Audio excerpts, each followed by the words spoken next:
Hey there again, folks. Welcome back to Ewic the Unready. And I did look it up. And we need to go over here. And there's more things that happen here than, just the storytelling of the thing. So yeah. I guess we just have to be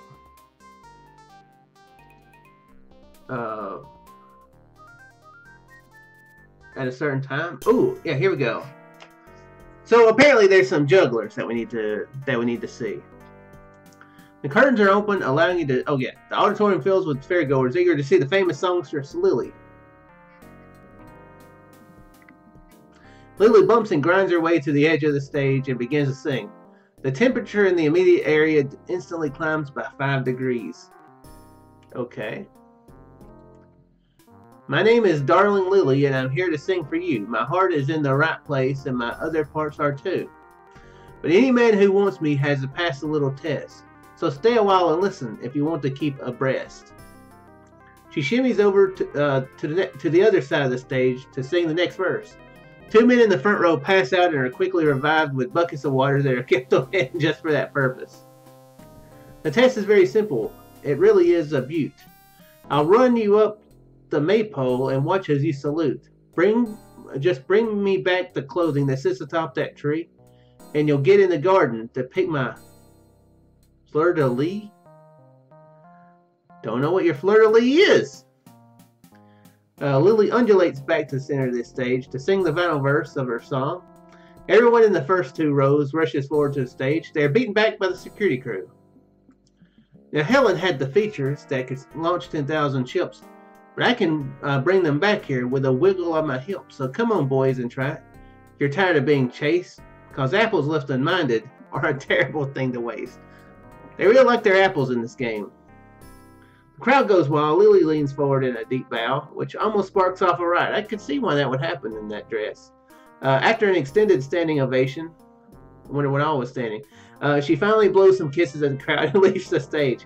The amphitheater slowly empties, and after a while, you're left alone. Okay. So we need to get the boa for her.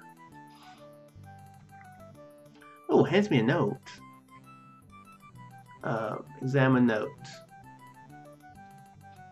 I saw you out front doing the show. Please meet me in my dressing room, Lily. She didn't have a lisp a minute ago. Dressing room. Lily's boudoir is filled with feminine touches. It is oddly intimate for a room set in the middle of a fairground. In the vase you see a weed. Lily meets you as you come in and says, Ewic, how's willing?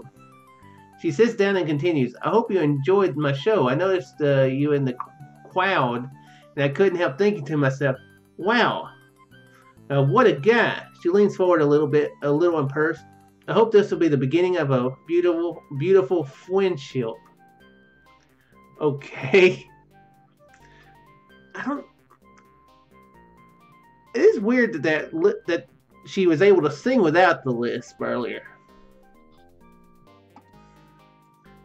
The lamps flicker feebly, giving off only a little light. Look at the mirror.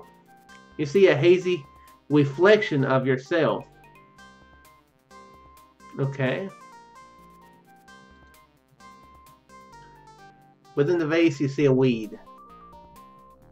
It's a frail weed, not a frail weed. It's a flamed drawing of the actor, Robin Williams. Poor Robin Williams. She's a whale beauty. Okay. Oh no. Meant talk to. Okay. Oh my word. Hello boys, I missed you. Ewic, what a romantic way to greet a lady. I don't know about romantic. Sweet. Is that a Baldwin in your pocket, or are all you just happy to see me? My goodness, what an expensive gown. Was it a gift? Yes, it was, and goodness had nothing to do with it. What is that? What is your boa doing at the top of the maypole? I do not grant my love to just any man. Bring me the boa as proof of your prowess. Then we can get down to brass tacks. What is brass tacks? I'm really... That's confusing. Is she gonna like stick tacks in me? It seems painful. I don't know if I really want that. Maybe I won't get her the boa. Is it true what they say about spending the night with you? It's true. It's true. How come you didn't have any problem with your R's on stage? It's curious, isn't it? The problem always seems to go away when I'm singing. Odds bodkins, m'lady, I must needs cease this parley. Very well. I think this is a reference to the lady from in Blazing Saddles. It's been a long time since I've seen Blazing Saddles, but I'm pretty sure that she spoke like that. Oh, look at that! Everything is the ape one. What is the drawing? Oh, okay.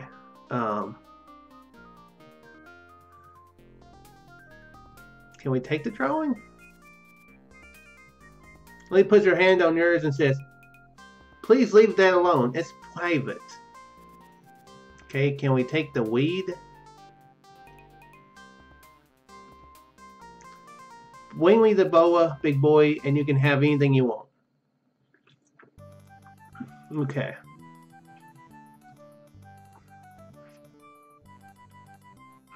So, okay, there's jugglers that we need to see.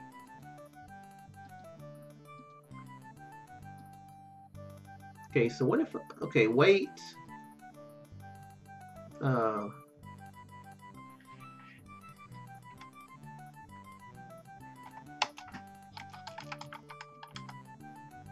Okay.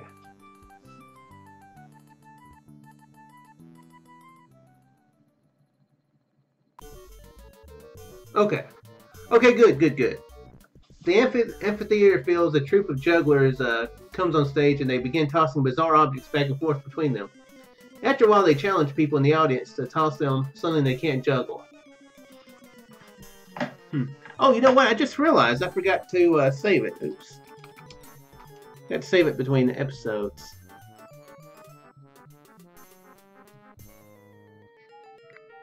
Okay.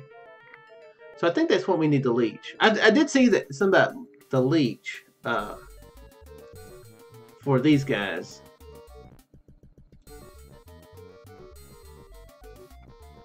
You toss the leech to the jugglers. As soon as one of their special gloves touches the huge sucker, the leech sticks fast. Another juggler comes over to try to help, but his glove gets stuck as well. It quickly becomes apparent to the crowd that the jugglers have failed at the challenge, and they begin to boo. The performers sheepishly remove their gloves, drop them on the stage, and then slink away. Once they're gone, the amphitheater quickly empties and the leech crawls away. Okay, so let's take the gloves. So it seems like the gloves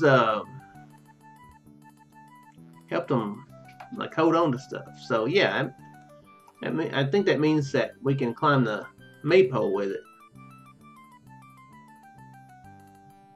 So up. Sweet. The gloves stick to the pole like jelly to a baby's face. That's not a normal metaphor there. You clamber up to the top of the pole and pluck the boa from its perch. You wave it over your head in triumph and slide back down the pole, where you are greeted with cheers from the assembled crowd. You know what I'm wondering? What is our score? 360 out of 100. Okay. 360 out of 1,000, I mean. Okay, well.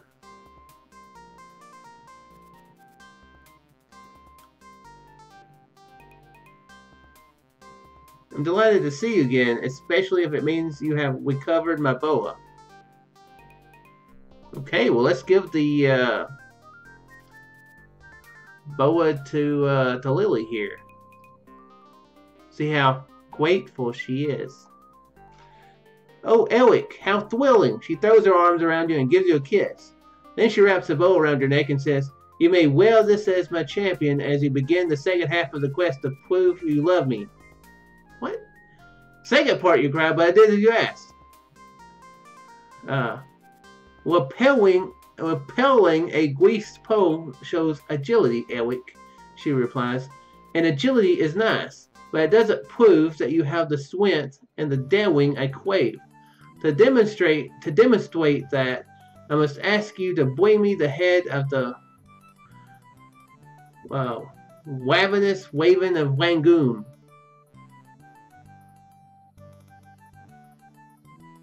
Ravenous raven of Rangoon? She hands you the weed from the vase. The raven will eat anything, as his name implies, but he especially loves this kind of weed. You can use it as bait to entrap him. Okay, cool. Well, I needed the weed. Watch what happens when we.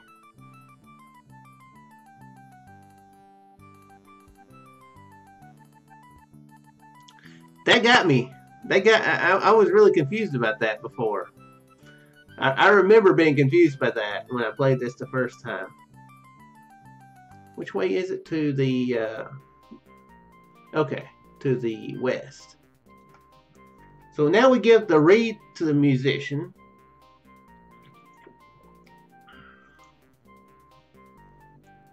Okay. Now let's wait until, okay, here we go. Let's give the reed. Where is it? To the musician. No, not insult them. Give reed to musician. The musician's eyes light up. "Oh, thank you," he cries. "I'm back in business. Is there anything I can do to repay you?" "Well, you say, now that you mention it, I wouldn't mind having a look through those sunglasses." "You can keep them," the musician says. "It's a small enough reward for what you've have done for me." He hands you the sunglasses and runs off to find the other members of his band. Okay, so now let's wear the sunglasses. You put on the sunglasses. What happened? I saw something happen there. Play game? "Certainly, sir," says the elf. He puts the pea under the green shell and starts moving the shells around. After a moment, he stops and says, "All right, where's the pea?" The magic glasses reveal that the pea is under the red shell.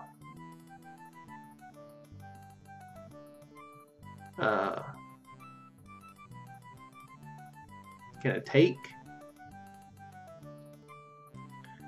Take red shell.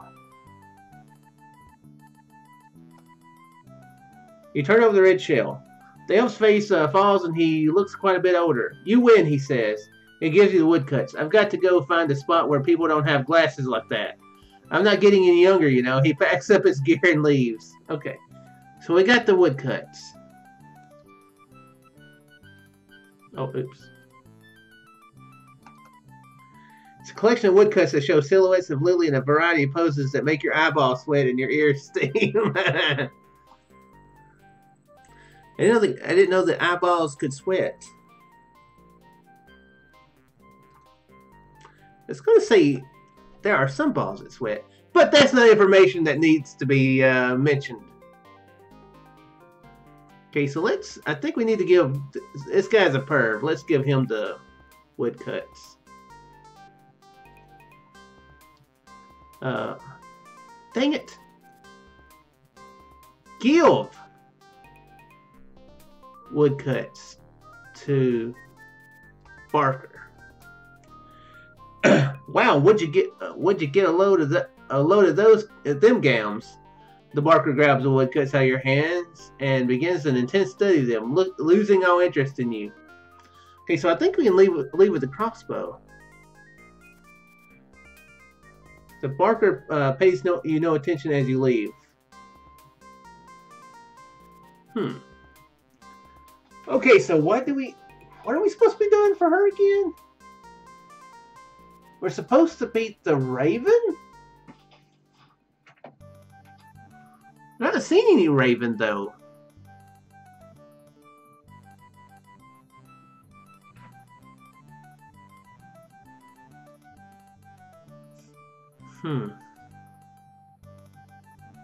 Let's see what happens if we go back to the dragon.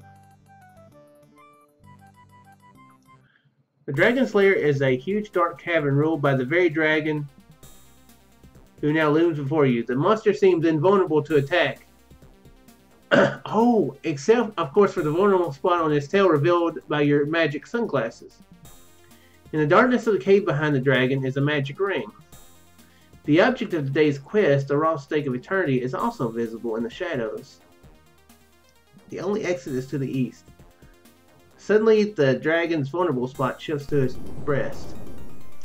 The dragon flames your eyes, but the sunglasses protect you from the attack. Oh! Okay, shoot dragon's breast with crossbow. Shoot the crossbow at the breast. Before the quarrel strikes the vulnerable spot moves, the quarrel bounces off the now invulnerable spot, and now the dragon eats it. Shifts to his eyes.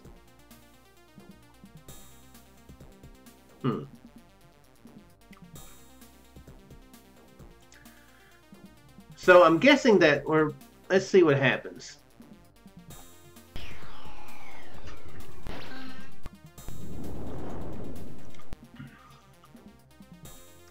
Vulnerable spot moves, the quarrel bounces off the now invulnerable spot. So the dragon's vulnerable spot is the neck, huh? Throat.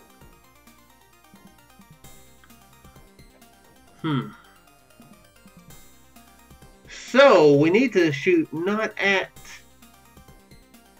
where it's saying, huh? Is it moving down?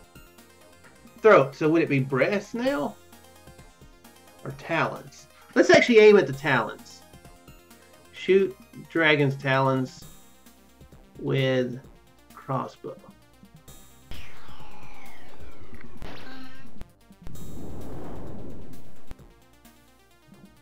Fire the crossbow at the talons just before the shifts to his eyes.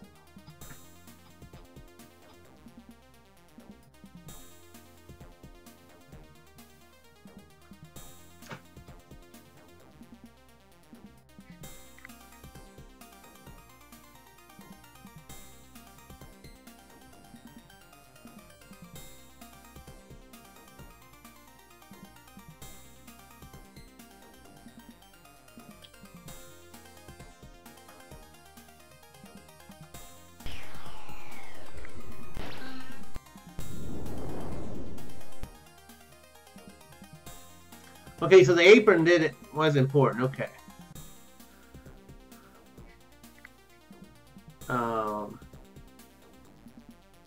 But it's not been tail, I don't think is where it's been with crossbow.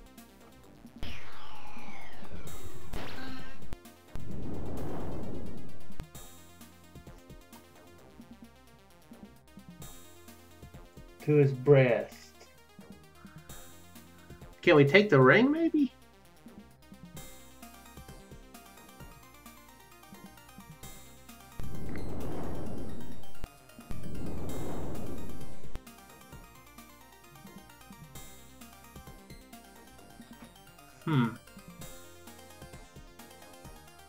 How do we get it to stay? Or how can we predict it?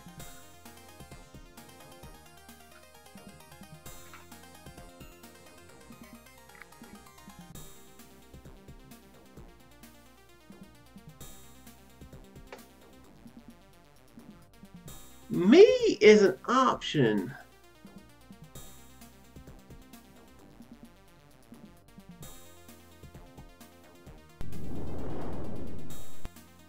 Oh, that's wrong. Feeling depressed when that happens to me. I like to sing this little song. Tra la la la. Life is so wonderful. Okay. Huh.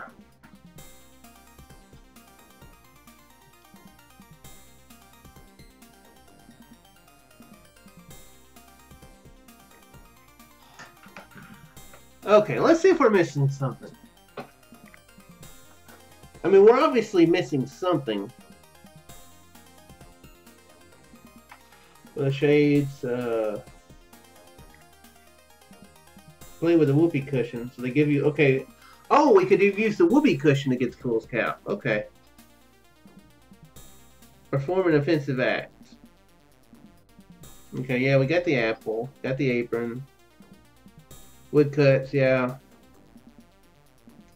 Attack the dragon. You have to protect where the target will.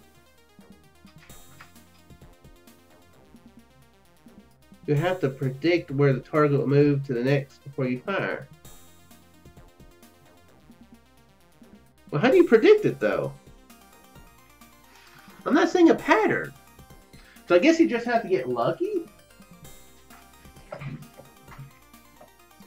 So if I just keep... I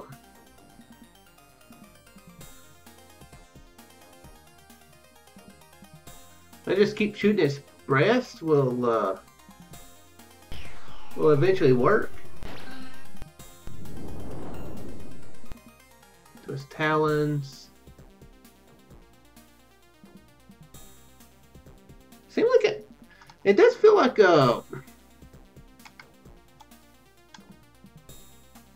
it seems like you can have it repeat. Oh well. Okay, let's say breast with crossbow.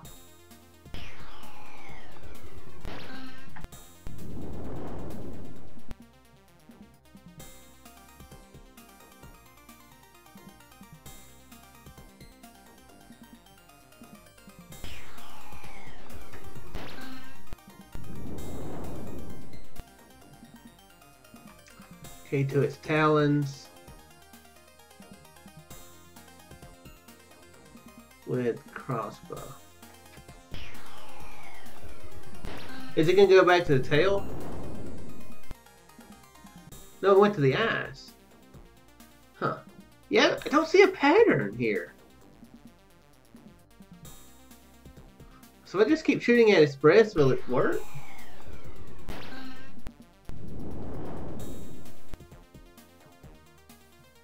Moves to his talons with crossbow.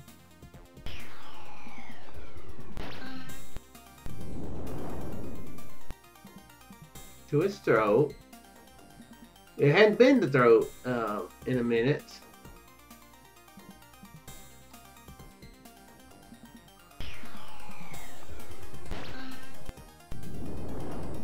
Shifts to his head.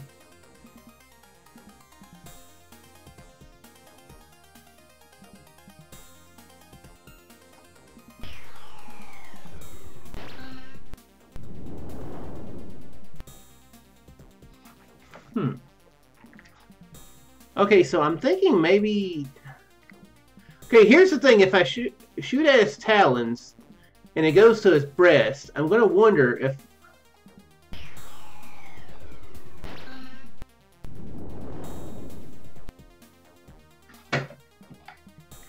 I'm going to wonder...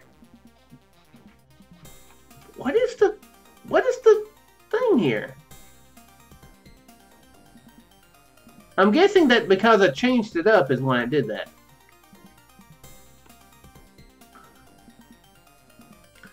What is the pattern? From his breast to his eyes. Wait a second! Oh, wait a second. Flames my hands. Oh man, is that what it is?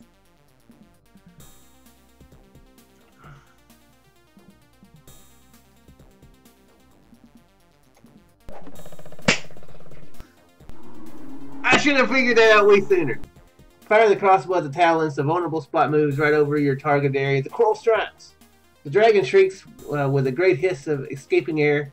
He suddenly deflates before your eyes. Moments later, he is scampering around on the ground at your feet, about the size of a cigarette lighter. Okay. Take off. Stake. You snatch both the stake and the ring. Suddenly you hear a low rumbling, and the cave begins to crumble around you. You run for your life, but just as you reach the mouth of the cave, a cataclysmic explosion shoots you up into the air like a human cannonball, scattering your possessions to the four winds. You travel for miles in a high trajectory, and when you finally plummet towards the ground, your fall is broken by the branches of a large yucca gum tree near the foot of the Mountain of the Gods. You tumble through the branches, fall to the ground, and are knocked unconscious. I should have figured that out way sooner than I did. Yeah. Well, I guess we can't finish that quest for Lily. Meanwhile...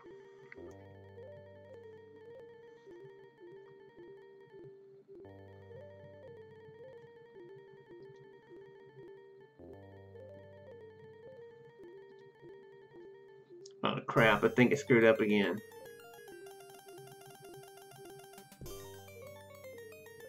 Yeah, I think it screwed up again.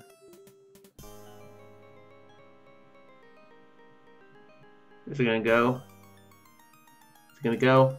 You gonna move? You gonna start moving?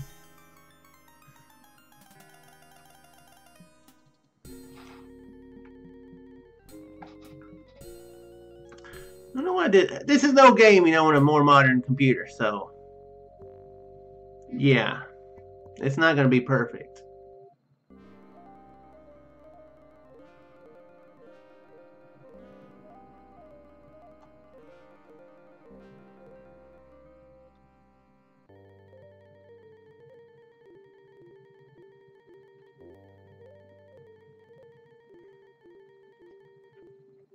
Okay, seriously, what the crap? There it went. Oh, dang it.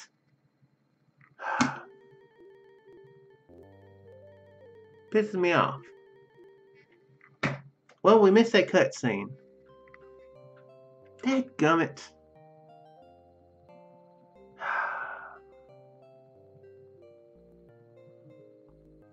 That's annoying. I apologize. I don't know why I did that. Look, it does say again. Look.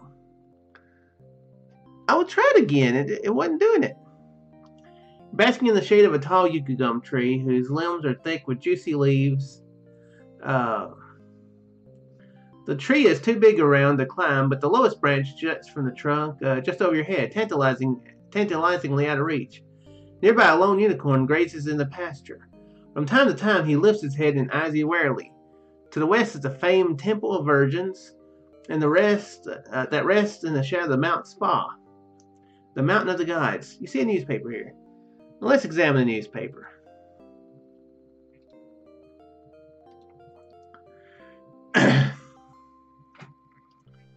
Help me with a fork. I think I'm done.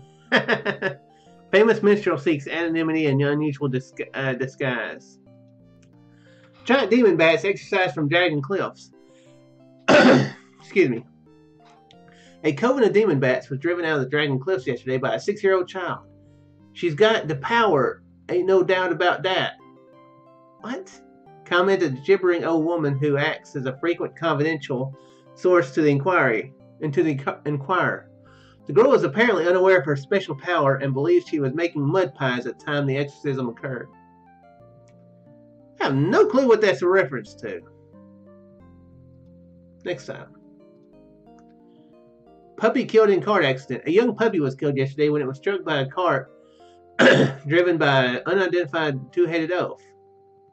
The puppy was at St. Barchan's Day. Was the St. Barchan Day's gift to a young boy, who is said to be heartbroken. According to well-placed sources, the accident occurred just after noon, when the puppy heard the cart coming down the road and rushed out to greet it. The cart struck the little dog and drove off without stopping. The puppy's owner, an orphan, rushed to its side and cradled the dog in his arms. The dog licked the boy's face once and then died. I like how they were intentionally writing that to be really sad. What is that a reference to? I feel like that's got to be a reference. I mean, the two-headed oaf was the guy who from you know, that was so that had the kindling that we had to get. You know, we had to give them the me light. So I mean, that I get. What is that a reference to? I feel like that's got to be something. It's not a Bambi reference because I mean, well, that's something very different. To the mayor and people of Hamlin Town, I've still got the kids. Perhaps we can make a deal. Docile but foul-mouthed flower girl needed for linguistic experimentation. Contact H. Higgins. I don't get that one either. Small red cloak. Some bloodstains. Contact B.B. Wolf. Okay, that one I get. Feeling meek, mouse-like, enroll in the Conan School of Assertiveness Training. Sharpen your negotiation skills. Learn how to drive home your points and hammer your opponents into submission. Assuming that's not Conan O'Brien they're referencing. One pair of slippers, ruby-colored, valuable only to owner. If found, do not wear. Instead, place in a small basket on Yellow Brick Road. A friend. Okay, those last ones I got, but that one about the puppy, I don't get that reference. Yeah, that one I don't get. Let me examine this ring real quick. It's neither shiny nor dull, but halfway between. I have a feeling that's he said semi-precious or something the dragon did, so I have a feeling that's like Lord of the Rings. Anyway, though, folks, that's gonna be it for this episode. We'll I guess we'll check out those virgins in the next episode. And the unicorn. We're gonna check out a horny something and virgins. So the next episode will be absolutely no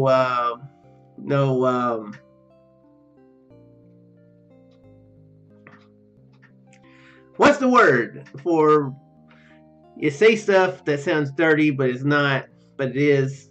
Innuendo. Absolutely no innuendo in the next episode at all. Promise. Not at all. I can't promise that. I can promise you there will be innuendo in the next episode, most likely.